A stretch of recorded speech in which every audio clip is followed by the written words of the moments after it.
All right. Anybody got anything, or do you want to jump into Ephesians? Yeah, that one too.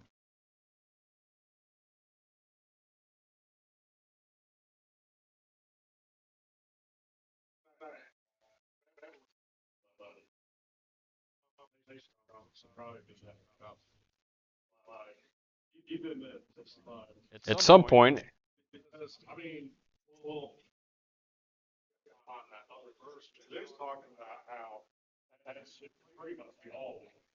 yeah.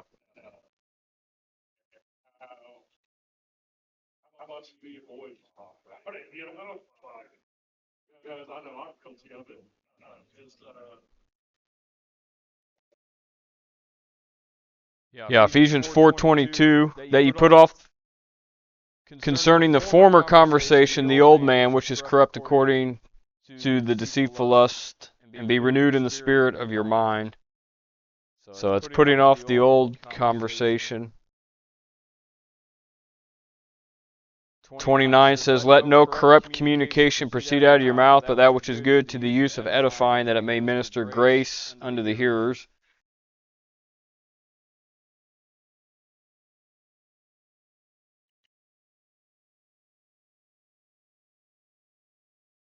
Um,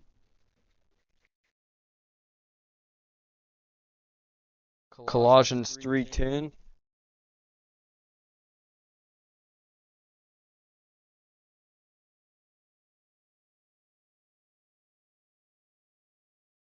It's putting on the new man.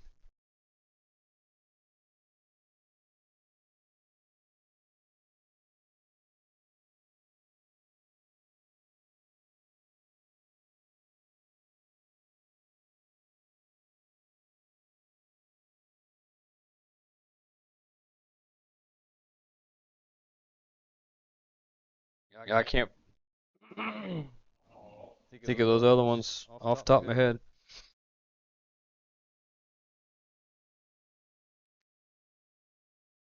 But if you find it, holler. We'll look at it. All right, Ecclesiastes, unless somebody else got something they want to look at first.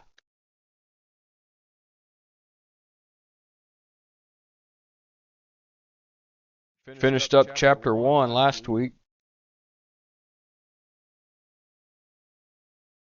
Ready for chapter 2. Chapter 1 was kind of an intro. Now he's going to start getting into some meat here.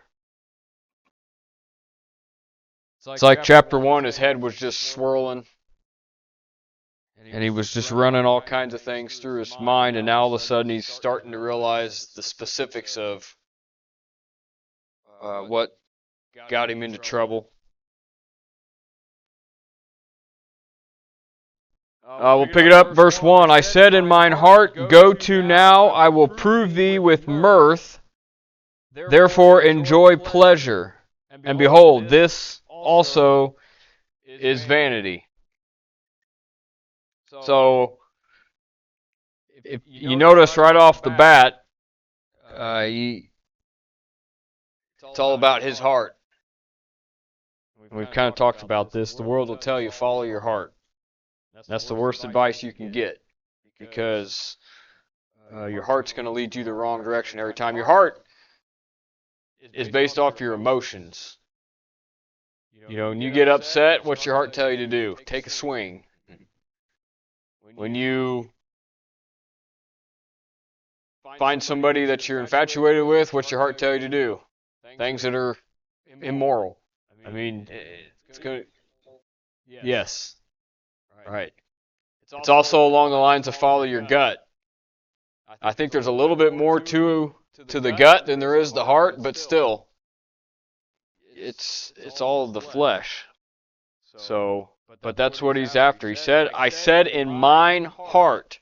And notice, to play right into what we're talking about, look what he says. Go to now.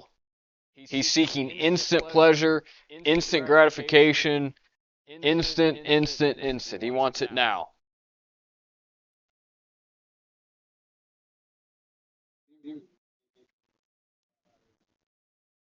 Yep. Very true. Yeah, you left no room in between the thought and the act of allowing God to step in and say, wait a minute, this isn't probably the best situation. Um, exactly. Yep. Romans 4:30. Look at 1 John chapter 2. I had this written down for verse 10, but I think it's pertinent right off the bat.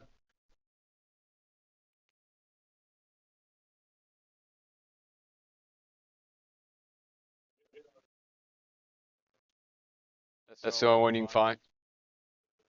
Unless it doesn't say communication or conversation.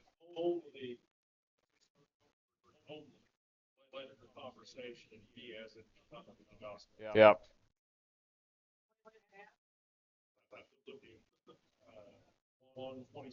Philippians 1:27. I didn't hear the reference on that one.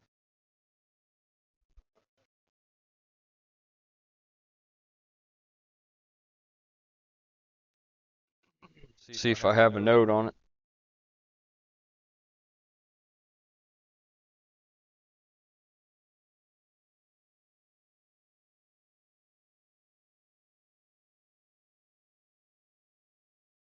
No. Yeah, you're right though. Definitely a verse that we should have memorized.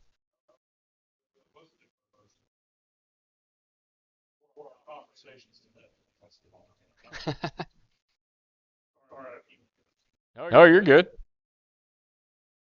It was on your heart. 1 John chapter 2, look at verse 10.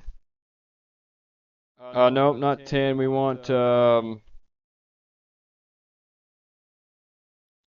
verse 15. Love not the world, neither the things that are in the world. If a man love the world, the love of the Father is not in him. And then here's what the love of the world will do. For all that is in the world, the lust of the flesh and the lust of the eyes and the pride of life, is not of the Father, but is of the world. I mean, really, you could sum up everything that messes us up in the flesh in those three. The lust of the flesh, the lust of the eyes, and the pride of life. And that's where Solomon is right now. Lusting after the things of the world. And I know we typically use the word lust when it comes to looking at, the opposite sex or whatever, but that's not it. It's not solidified to just that. Lust can be over anything. It's a strong desire to have something. And that's what he's got here. Although he didn't seem to have a trouble with lust, because if he wanted it, he just went and got it, so. But he said, go to now, I will prove thee with mirth. Mirth is trying to find the excitement or the joy or the happiness out of a situation. Gladness. So he's going to try to find happiness through excitement, joy, kind of that next thrill. And notice the word he uses. It's one we talked about a couple weeks ago on Sunday. I will prove thee with mirth. He's out to prove that life has something to offer that's going to be exciting, fulfilling, that doesn't have anything to do with God. And that right there. That, I mean, really, you could probably use Ecclesiastes 2:1 as the sum of the whole book. That's what the whole book is set out to do, is to prove that there's something that can bring you excitement and joy outside of God.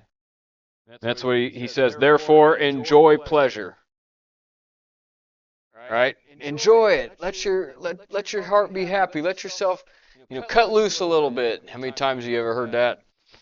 Let your hair down. Just have one. It won't hurt nothing. Therefore, enjoy pleasure, and behold, this is also vanity. There's nothing in it, folks. It's going to leave you worse than it found you every single time. And the faster we realize that and hold to it, the better off we're going to be. That's the whole principle behind train up a child in the way he should go, and when he is old, he will not depart from it. Teach them and show them, not just teach it, show them that a life with God is so much more fulfilling, and let them see God work in their life and work in their circumstances and every aspect of what they got going on. And then they find out over here that yes, there's mirth in the world from the world's setup, but at the end of the day, that just leads to trouble. It leads to emptiness. It leads to falseness. And the fact, if they build their tower over here, when it crumbles, they won't have anything for it to crumble into. But when it crumbles and they've built this over here, then they have that to realize, wait a minute, this is not what it was built up to be. It's all vanity. He says in verse 2, I said of laughter, it is mad. I don't know how many, I know there's movies that portray it and such, but there's all kinds of stories and accounts of people that have literally gone mad. And when I say mad, I'm not talking about the angry kind, but like lost their mind. That they laugh. They get in this state of laughter. There's an account of, I think it's German soldiers back in the World War II, that with all the dictates that were coming down from the top of all the things they were supposed to do and places they had to go, that they would tell jokes to each other, and they were asked why they did that, and they said it was to keep us from going mad. And because there's a sense that can bring fulfillment. In reality, that's not what they needed, but that's what they felt like they needed. But ultimately, look at Psalm chapter 2. I'll show you where laughter ultimately ends.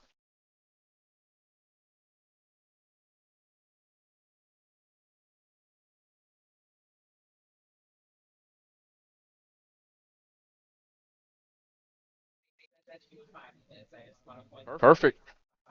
Hey, I'm all for it. It's great. What do you call it? Preventative measures. Right. Psalm chapter 2, look at verse 4. He that sitteth in the heavens shall laugh. The Lord shall have them in derision. And there's several verses that build on that. But ultimately what you find out is God will get the last laugh. The whole world will turn mad in the tribulation period.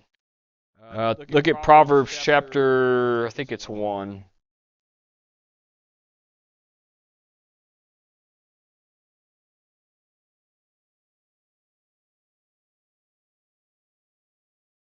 Proverbs chapter 1, by the way, from verse, is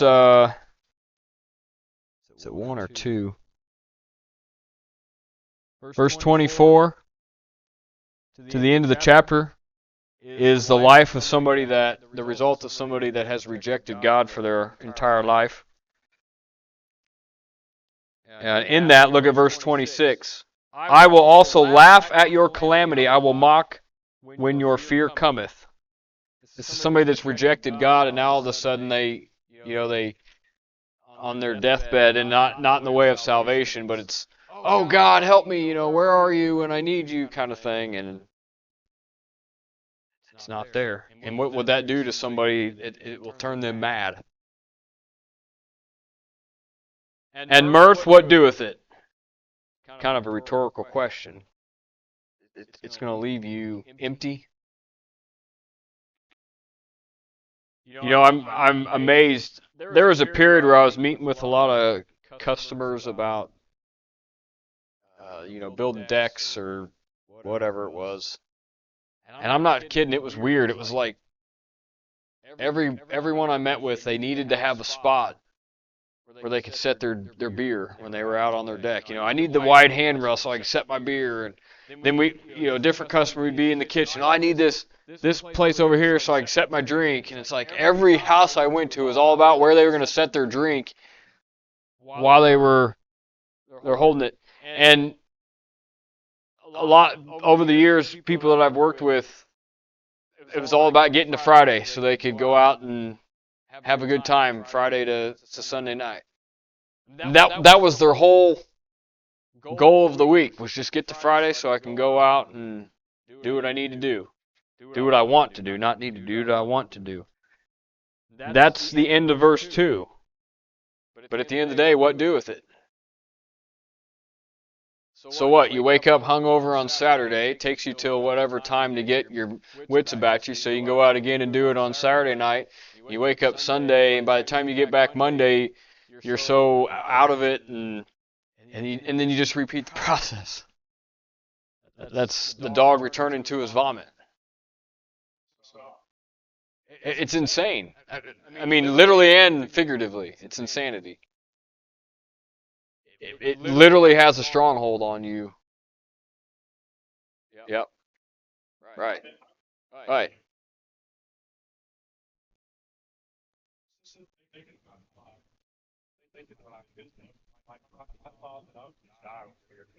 Yeah.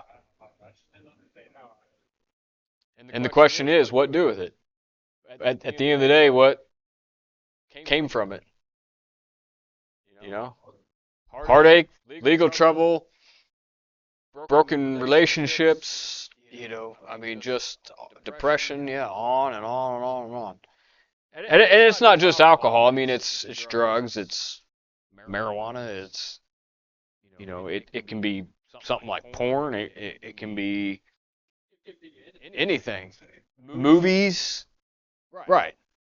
I mean, honestly, these phones, just, there's an addiction to being on your phone, I mean, it's crazy, the strongholds that we get.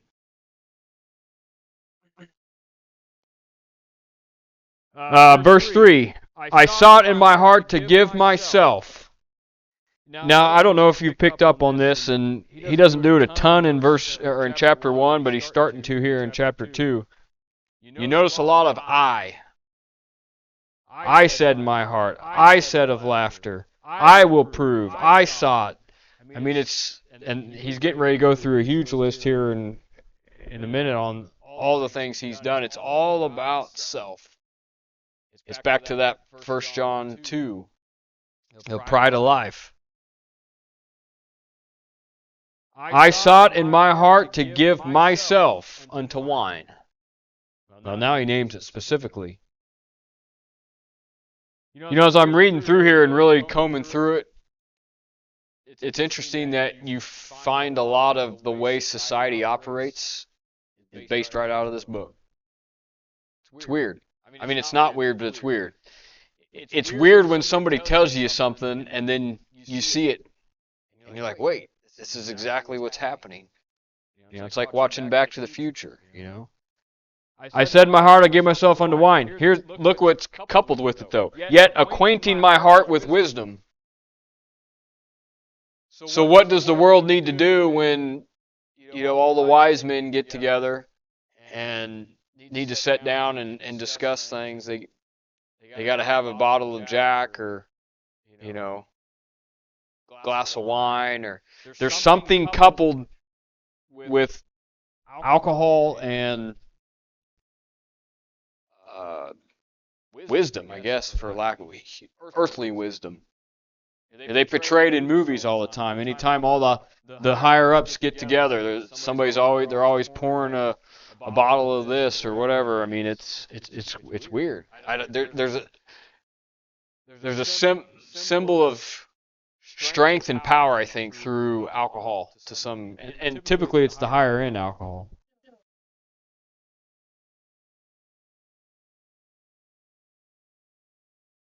Yeah, you're right. Oh, sure. Absolutely. Yep. You're right. Yeah. You're right. Right. I see that all the time. You go to a bar and you see a couple of guys just looking at each other Oh, yeah. Explosion. beer bottles in the parking lot. Right. Right. And I've looking back on life, I've known people that it's almost like they were waiting to get to that level where they could take part in those circles, have that drink in their hand so they could look powerful, and look like they were important. And it was like that was their whole goal to the whole thing. And some of those people now, this was in their 20s, early 30s, and you look at their lives now and everything's a wreck. I think a lot of times when people go to party and whatnot, they feel self-conscious, Mm-hmm. they drink and loosen up a little bit. Yes. But, True. Yep.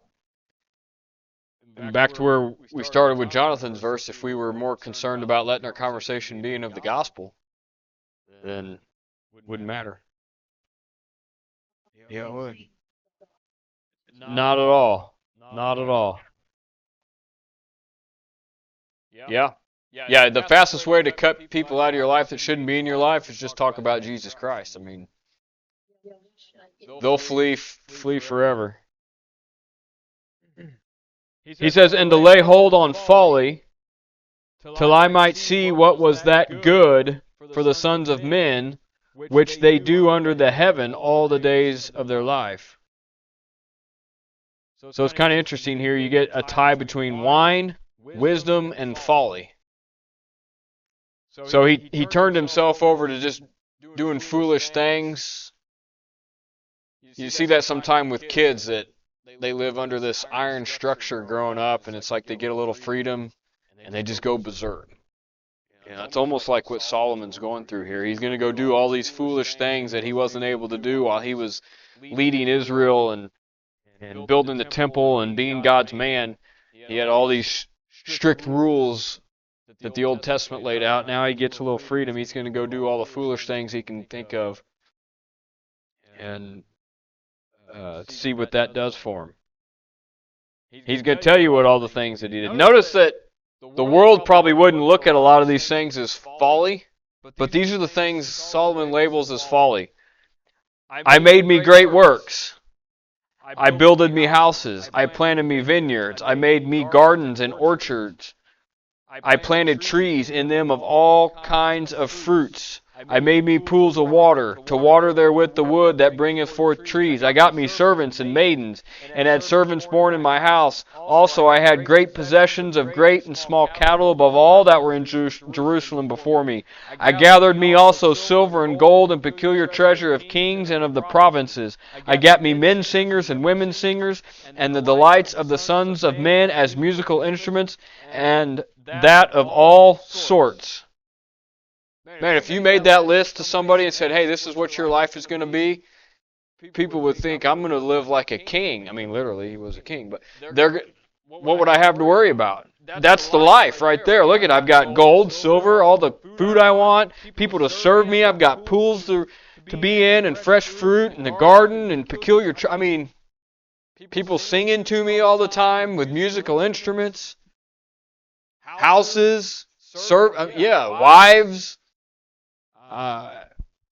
This is the Hugh Hefner right here, man. This is everything you could ever dream of. This is their goal. I love how when he starts getting into the meat of this thing, this is the first thing he does, because it's like he's taking a baseball bat to all of the great things that the world has set before them, and the thoughts that the world has. It's like on Elf when the Santa guy takes the bar to all the Lego City, and just destroys. That's like what he's doing here. And it's just crazy. You look at that and you think, what wouldn't be the desire here? But he says it's all folly. It's foolishness. And I appreciate his honesty at this point, because it's probably saved a lot of people from getting into things and doing things that they shouldn't be doing. Let's see, I've got a few things here. Some of these are added. I didn't put these in the list. I probably need to go back and do that. But in verse 3,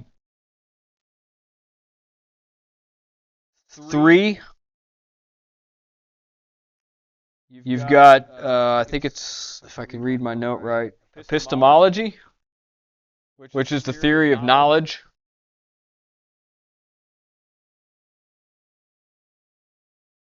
These would go under the ologies, which epistemology, I think, is what it is.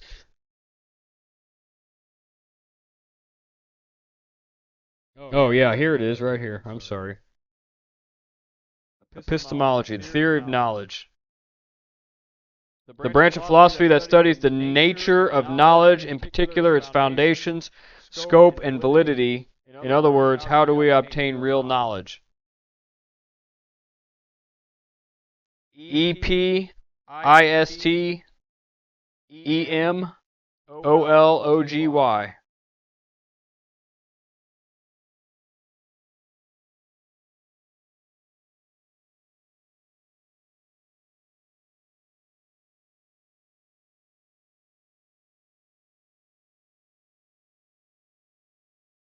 I don't know what I did with my list. Oh, here it is.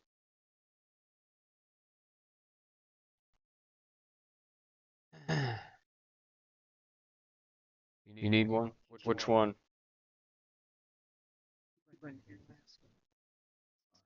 No, you're fine. That's the overall overview one. There you go. Yeah, that one. Thank you.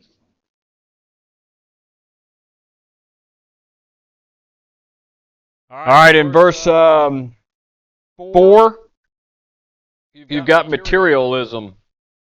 These are all under the philosophies. This is number 4. No, number 6. I'm sorry. Number 6 is materialism. A desire for wealth and material possessions with little interest in ethical or spiritual matters.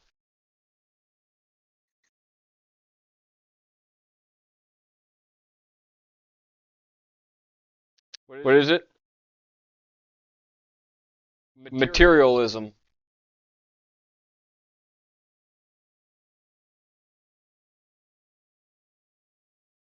And then verses 8 through 10, which we haven't got that far yet. Oh yeah, we did. 8 through 10 would be hedonism. A devotion, especially a self-indulgent one, to pleasure and happiness as a way of life, or a philosophical doctrine that holds that pleasure is the highest good or the source of moral values. Hedonism.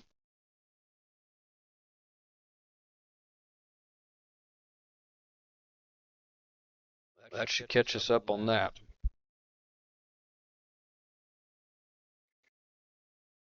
So then he says in verse 9, so I was great, of course in the eyes of the world, and in his own mind, and increased more than all that were before me in Jerusalem. Also my wisdom remained with me. Now, what is he attaining to?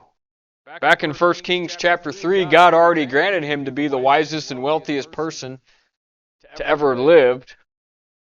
What more does he need to obtain? But it says he increased more. This is something that we as Christians have to be careful of, is to take what God's given us and all the blessings and the knowledge and the wisdom and understanding, and then feel like we don't have everything we need and go out and seek to find more for ourselves. You know, there's a reason. There's probably 2 main reasons why we don't have understanding that maybe we want to have or seek to have. One of those would be because we haven't put the time in yet. And the second one would be God knows for some reason we're not ready to handle whatever it is. So when we do like Solomon here and we break off and we think, well, I can't find it here. I'll go figure it out for myself. That's the worst thing you can do. That's like Judy was talking about in her prayer. That's exactly where Satan steps in and says, oh, okay. You just stepped out of the confines of the will of God, and you've kind of stepped out of that umbrella of protection, so to speak. Now you're a sitting duck. You don't think the devil's waiting to step in and mess around with you for a little bit until you figure out. Yeah, absolutely. Absolutely. Folks, this is why the biblical setup for marriage is based specifically on our walk with Jesus Christ. And typically you see a marriage get in a situation, in a struggle, because for the same reasons that we struggle in our walk with Jesus Christ. And that's where Solomon is. So, verse 10, and whatsoever mine eyes desired, this is where I was going to bring you to 1 John 2, but I jumped ahead. I kept not from them.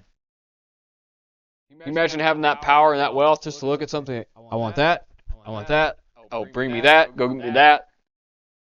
That's where he was. He didn't have to wait for anything. This is the downfall of America. Right here, verse where are we at? 10? Because we're so rich and wealthy, we don't have to wait for anything anymore. Yep. Get it to me now. I want that? Okay, I'll go get it. Well, it's going to cost you. That's all right. I'll get a loan. I'll do whatever. We want it. We get it. And we have no patience to wait on God. I knew somebody one time that, I don't know how you don't hear it when it comes out of your own mouth, but they said, they were trying to have children. They said, well, we're just going to wait on God and in His timing. But in the meantime, we're going to go get, in vitro or whatever that was called, where it's like, how is that waiting on God? You're taking it into your own hands. But that's how we do. We don't like to be told to wait. And that's where Solomon was. I withheld not my heart. There it is again. No boundaries. From any joy. If it sounded fun, if it looked fun, if it had anything in it that I might enjoy, I'm going to do it. For my heart rejoiced in all my labor. And this was my portion of all my labor. It's almost like he had a sense of, I deserve this. I've worked hard all my life. I deserve to have a little fun and a little this and a little of that. And that is a terrible situation to find yourself in. Terrible scenario. Our labor should be for the Lord. And it's kind of like what we talked about Sunday. I think it was this last Sunday. Do you work to live, or do you live for work? The money that you earn, is that for the Lord, or is that for you? And you got to be careful on how you get yourself, or what you say about those things. So verses 1 through 10 would be kind of a first section of chapter 2.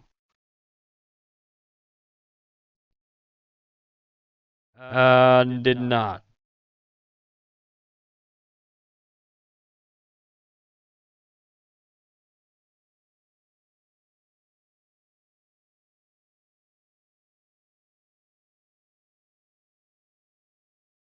All right. Notice after all of that, what he leads verse 11 off with. Then. It's kind of a turning point for him at this moment. Then I looked on all the works that my hands had wrought, and on the labor that I had labored to do, and behold, all was vanity and vexation of spirit, and there was no profit under the sun. That's kind of an interesting choice of words, because I guarantee Solomon had made plenty of profit when it came to his bank account through all of this. Buying, selling, trading, building. This is the ultimate defeat of man. To get to the end of the road, look back on all that you have done, and then to realize that it was all for nothing, versus getting to the end of your road and looking back and seeing your children and your grandchildren and maybe great-grandchildren and their families and all these people that you have connected with over the years of your life, that you've prayed for, that you've witnessed to, that you've taught the Bible to. That's when you look back and say, I wouldn't be able to look back and say anything. I would just fall on my face. I mean, just realizing what God has done. What can you say other than thank you, Lord? And just imagine a terrible sense of emptiness and self-worthlessness that he must have felt at that period of his life. All of it was vexation and vanity of the spirit. Vanity and vexation of the spirit. No profit. Remember, his whole goal here, folks, is to try to get us to invest in the things that are going to matter. I know the Bible gets a bad rap for being so negative all the time, and it is. I think they've done a study on it. It's like 75% of the Bible would be considered negative. But it's because God's having to go through and pick apart life in this world and all the things that we have come up with. And what Ecclesiastes is doing is showing us firsthand what the world will do to us if we let it.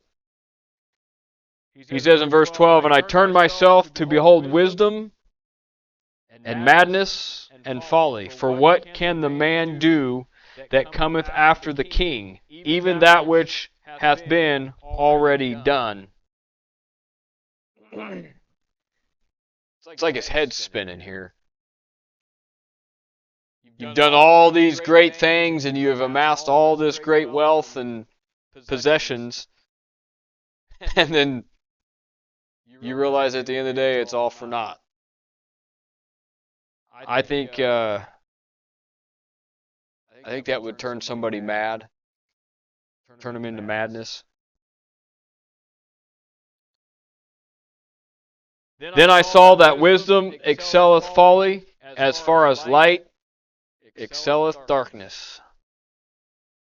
And again, when you read Proverbs, wisdom is truth. When you read Ecclesiastes, wisdom, most references to are of the world. It's a great comparison of God's wisdom versus the wisdom of the world. When he says here in verse 13, "Then I saw that wisdom excelleth folly," he's not talking about biblical wisdom. He's talking about education and wisdom from the world system. You find in verse 13, this will be our second vanity. The first one was in 1:3 was labor and work. 2:13 will be the vanity of worldly wisdom.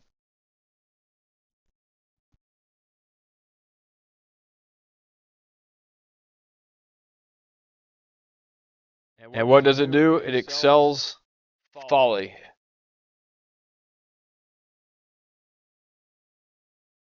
I mean, look at these people that are in charge of AI and all these tech companies. These guys are so smart, but they use it for the wrong purpose. All they're doing is preparing the system for the Antichrist to come. That's all they're doing. They're being used of the devil to do things that are setting up the beast system. That might be. I don't know much about Tesla. Mr. Tesla, not the car. It seems like, from what little I do know, that he was trying to do right, do well with his knowledge, and all his stuff got taken and suppressed, but I don't know. I don't know that for fact. Yeah. he came up with all kinds of things. Now, I do know that he supposedly was messing with portals and stuff. I don't believe that's of God, but yeah. So I don't know, but if he didn't know the Lord Jesus Christ, then all his work was being used of the devil anyway. So, but anyway, so he tells us here in 13 that it's kind of a backdoor message here that you're not going to outdo the light of God. We know that Jesus Christ is the true light, and he surpasses darkness. And what wisdom will do, if it's not used in the right way, will take you 100% opposite direction of the way God's moving. And you'll get yourself into things that aren't going to bring glory to God. Verse 14, he says, "The wise man's eyes are in his head, but the fool walketh in darkness. And I myself perceived also that one event happeneth to them all." I don't know what that one event is, other than maybe talking about the judgment, the great white throne judgment. What is it? Yeah, death and judgment. Yeah, Hebrews 9:27.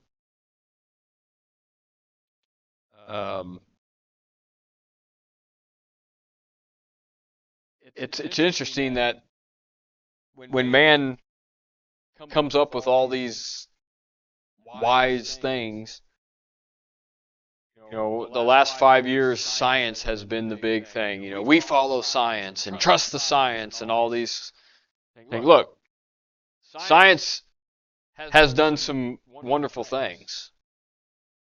But don't misunderstand, all science is of God anyway. All God is doing is revealing to man a little bit more along the way and giving people the ability to gain that knowledge, but that's a side note. But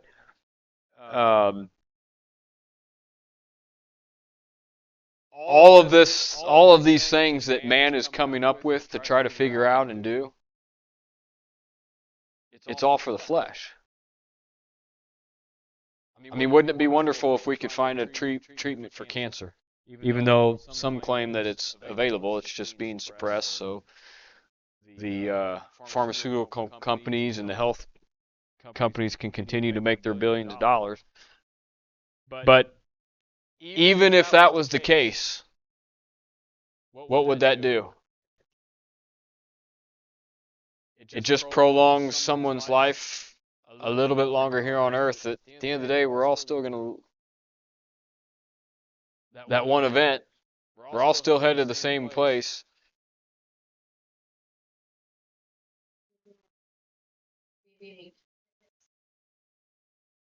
They create medicines to Keep you on medicine. get what they that in 4 or 5 years it will cause you to have another problem, but they've got those. Yeah. So they're not doing anything. You know what the word for sorcery is in the Greek? Pharmakia. Yeah. So look, again, I'm thankful for the medical industry, and I do believe there was a time when the medical industry was truly working to glorify God, and there still are some doctors. I think we have one here in our midst that does things to glorify God through what he can do. But we got to understand, folks, that all we're doing is prolonging the inevitable.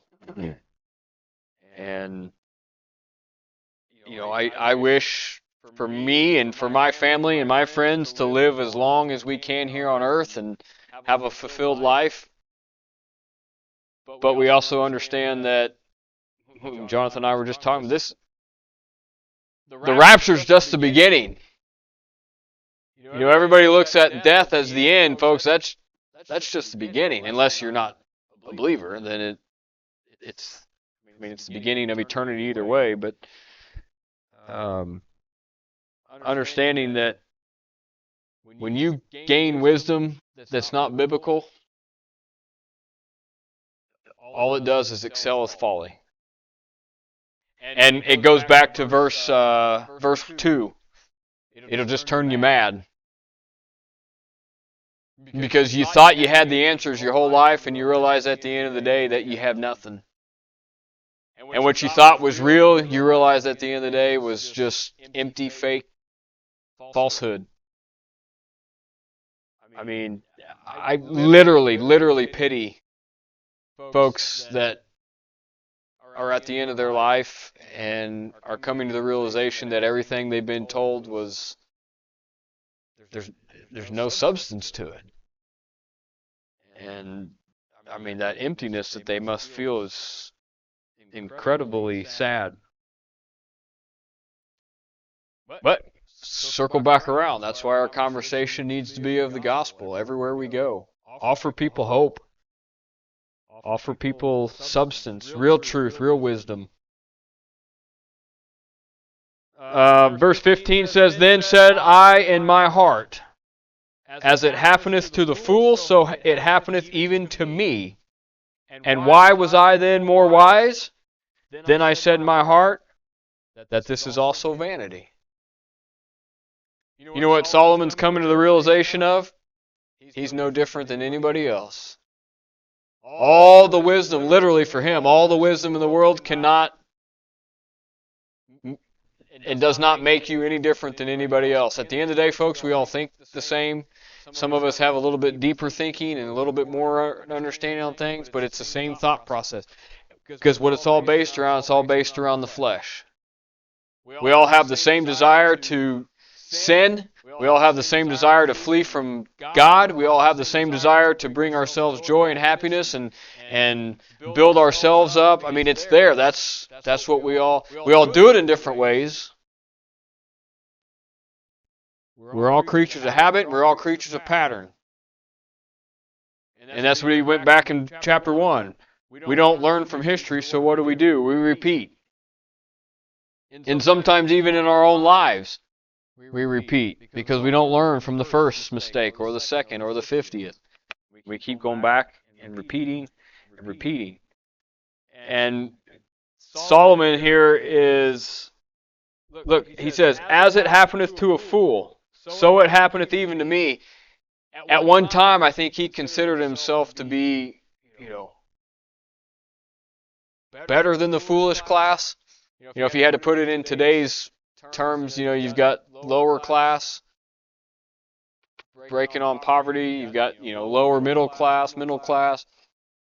Solomon's up here. He's with the billionaires and trillionaires. He's the top 1% or whatever they call it. I wonder if he paid his fair share. I don't know. But he's up here, and you've got the fools down here. And probably most of his life he looked upon them and the little pheasants and thought, oh, these poor things. I mean, he hired them. They were his servants.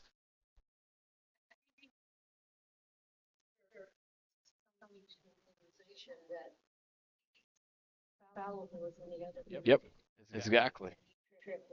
That's right. He's just realizing that it didn't matter where he was here and where they were here. They're all the same. Yeah. Right. That's that pride of life. Thinking that he was somebody. And, that's right. Sipping his wine from his vineyard and got his feet kicked up out in his little sun porch, sun area, and looking out over all his estate and with his little bell to get his next, little cheese and crackers. And what's that?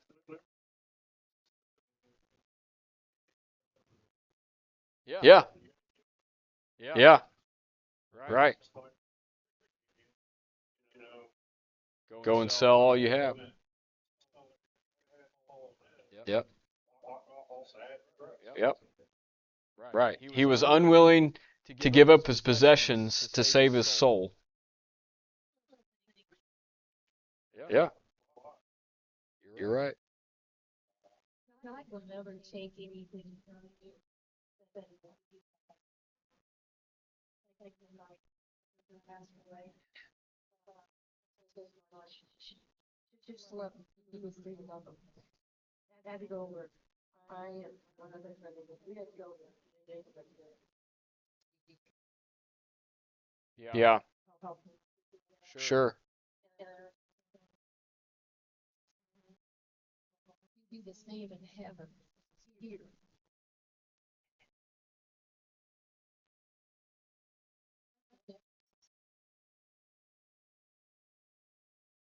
Yeah, you see that pattern. I wouldn't tell that to somebody as a promise, but you do see that pattern a lot in the scripture.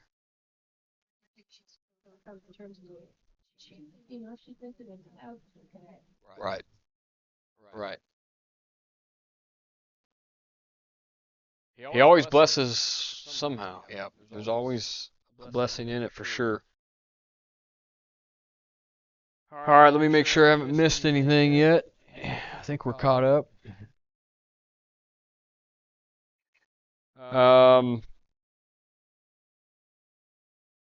We'll do a couple more here. Verse 16, for there is no remembrance of the wise more than of the fool forever.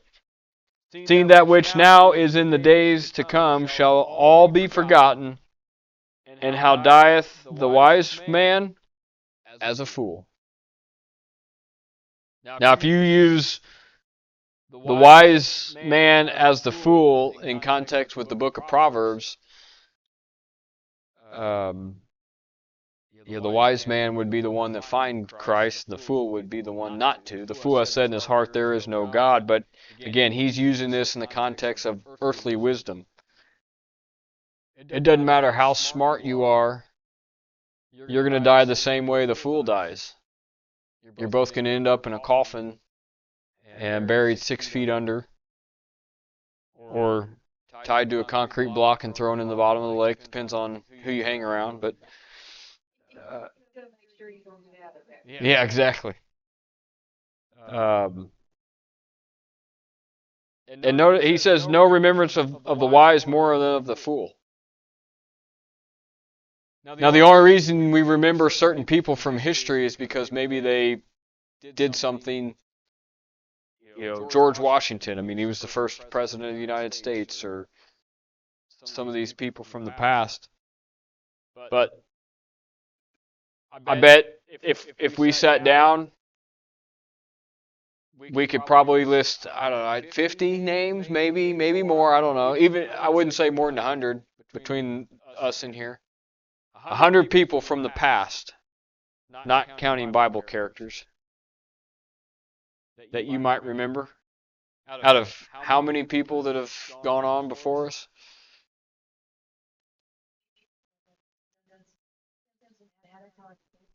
It's exactly what it's saying. Right. Right. Yep. I share this verse a lot because I think it's important. Look at Proverbs. I gotta find it now.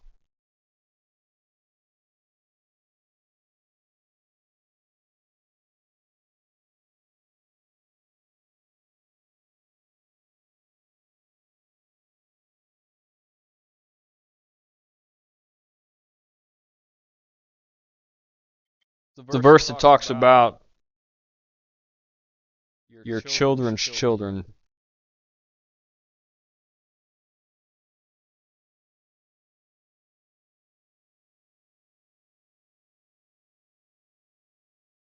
Being the true mark of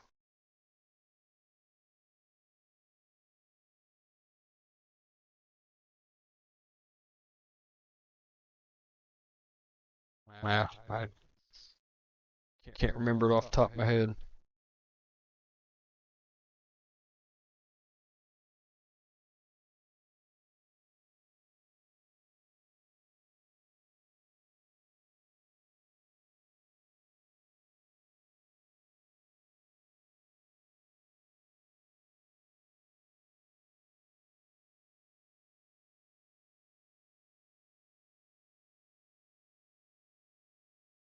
somebody finds it, but the legacy that we need to leave is a line of Bible-believing Christians. And that's your family, then their family, and their family, and on down the line. And it's not about our name being remembered, it's about the name of Jesus Christ being carried through generations. And when we are working so that our names are remembered, you see all these people put their names on a building they donated money, or a stadium named after them, or hey, great, God blessed you, you're able to give money to an organization or whatever. That's great, but at the end of the day, it's all meaningless. It's the name of Jesus Christ that matters. Go ahead. 13:22. Good man, lead up the chair. Well, Yep. I just didn't go back far enough. 13:22.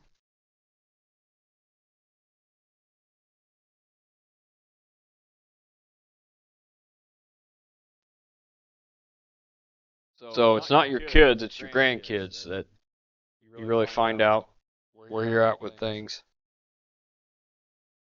Alright, so we'll leave off there. That was